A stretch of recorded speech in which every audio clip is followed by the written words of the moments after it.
أسهل وأسرع طريقة لسلق وتقطيع الكرنب. طريقة سهلة بسيطة جدا هنشوفها مع بعض، أول مرة هتشوفوها إن شاء الله. أنا غادة عربي، دي قناتي قناة ستات في مصر، أهلا بيكم. هنبدأ نشيل راس الكرنبة وبعد كده هنخلع الورق واحدة واحدة كده. خلاص خلعنا الورق كله، هنبدأ بقى نجيب عصاية شيش الطاووق. العصاية دي هتسهل لنا جدا. هنبدأ ندخل فيها الورق واحدة واحدة كده، نسيب بس حوالي 2 سنتي كده من العود، وندخل العود واحدة واحدة كده. كل الورق نبدأ بالورق الكبير الأول وبعدين الصغير. الكرنباية هتتعمل على عودين، انت بقى شوفي الكرنبة اللي عندك هتاخد كام عود، على قد ما تقدري رصي في العود، مش هيتكسر ولا أي حاجة. الطريقة دي سهلة جدا، هنسلقه مرة واحدة. برضه هتشوفي طريقة تقطيع جديدة جدا، برضه هنقطعه كله مرة واحدة في خطوة واحدة. خليكي معايا كده للآخر. هنبدأ كده نرص ورق الكرنب كله في عصاية الشيش طاووق واحدة واحدة. احنا عملنا عود، ده التاني. زي ما قلت ان الكرنبايه ممكن تتعمل على عود واحد على 2 على قد حجمها. دي خدت عودين. هنبدأ كده نرص العيدان معانا، نسيب بس 2 سنتي من فوق عشان العود ما يتكسرش مننا. نبدأ خلاص، حاطين بقى حلة على النار فيها مية بتغلي، هنحط فيها معلقة سكر كبيرة عشان تديله طعم حلو، وكمان مادة حافظة لو حبيتي تشيليه في الفريزر برضه هيتشال في الفريزر بمنتهى السهولة. وحطينا نص معلقة كمون صحيح، بيدي ريحة حلوة وبيضيع أي ريحة كبريت في المية. بدأنا حطينا أول عود، نبدأ نعمله على جنبه الأول. على الجنب كده هتدي الورق كله يطرى، هنبدأ بقى نقلبه على الناحية التانية في ثواني على طول، هيكون معمول. ما نسيبوش في المية كتير عشان ما يتهريش مننا، لأن ورق الكرنب بيتهري بسرعة. خلاص احنا كده هنبدأ نشيله بالمساكة بقى ومقصوصة كده تحتيه عشان بس ما يقعش. منتهى السهولة، هناخده على طول على المية الساقعة عشان ما يتهريش. نبدأ بقى نستنى المية تغلي وبعدين نحط العود التاني عشان ما ياخدش معانا وقت.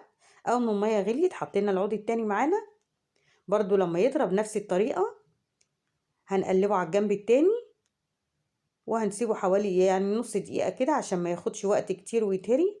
هنبدأ بقى نشيله. الطريقة دي حلوة جدا للسلق، هنسلقه كله مرة واحدة زي ما احنا شايفين، وكله منظم كده واحدة واحدة، كله كده منظم عشان لما نيجي نقطعه لازم هنشوف طريقة التقطيع، هيسهل علينا كتير. الطريقة دي سهلة جدا، أول مرة تشوفوها من اختراعي، أنا اللي مخترعاها.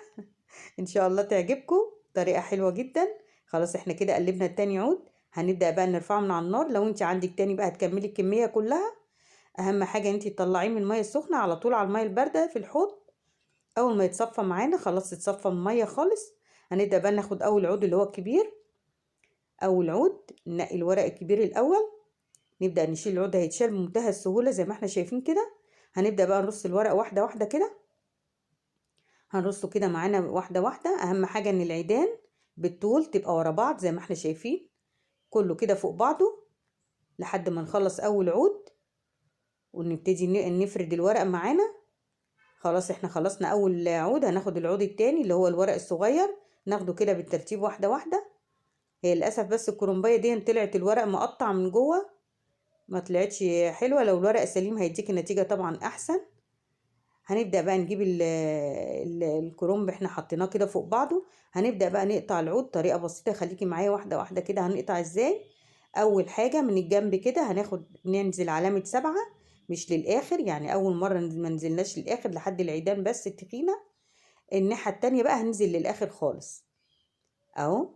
اتخلع معانا كده أهو، خدنا العيدان كلها لوحدها. يبقى احنا اول حاجة اول ناحية نزلنا ب7 الاول لحد ما العيدان التخينة خلصت، والناحية التانية نزلنا للاخر. هنبدأ بقى نعمل ايه؟ هناخد الورق الصغير اللي في جنب من الجناب ونحطه على الورق التاني الصغير، يبقى كده حطينا كله ورا بعضه. هنقلب بقى الورق الكبير اللي هو الجنب التاني وهنحطه يبقى كله اتجاه واحد. خلي بالك من النقطة دي، هتدينا نتيجة هايلة جدا وكله هيبقى سوا واحد. هنبدأ بقى نمسك كرنباية كده، هنقطعها بالطول الاول زي ما يطلع معاكي، ممكن يطلع 2 أو 3 هنا عشان الكرنبايه صغيره، طلع عودين بس. خلاص احنا عملنا كده عودين. هنبدا بقى ناخد المقاس اللي احنا عايزينه بايدينا كده، هنبدا ناخد المقاس اللي احنا عايزينه ونقطع كده بالعرض عود عود على قد بقى ما انت عايزة. شوفي عايزة الصباع كبير او صغير، المقاس اللي انت تحبيه هيطلع معاكي مربعات وكله مقاس واحد. الطريقة دي سهلة جدا وبسيطة، الخطوات بسيطة جدا بس بتريحك طبعا. العود الخشب بتاع الشيش طاووق سهل لنا كتير ان الورق كله يطلع يتسلق كله مرة واحدة ويطلع كله مرة واحدة، وكمان يطلع متساوي. مش لسه هتدوري على ورقة ورقة، لا بيطلع كله، شايفين كله متقطع سوا واحد وجميل. اتمنى الطريقة تعجبكم ان شاء الله. هنبدأ بقى كده، هنشوف تاني عود، تاني صف.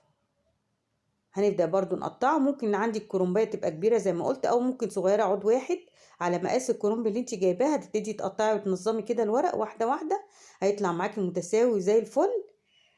طبعا ممكن تشيليه في الفريزر. معلقة السكر اللي احنا حاطينها في المية تعتبر مادة حافظة، ممكن تشيليه في الفريزر بالطريقة دي، هيقعد معاكي سنة مش هيجراله حاجة. شايفين؟ اتمنى الفيديو يكون عجبك، وتعملي اللايك، ومتنسيش اهم حاجة اللايك. والسلام عليكم ورحمة الله وبركاته.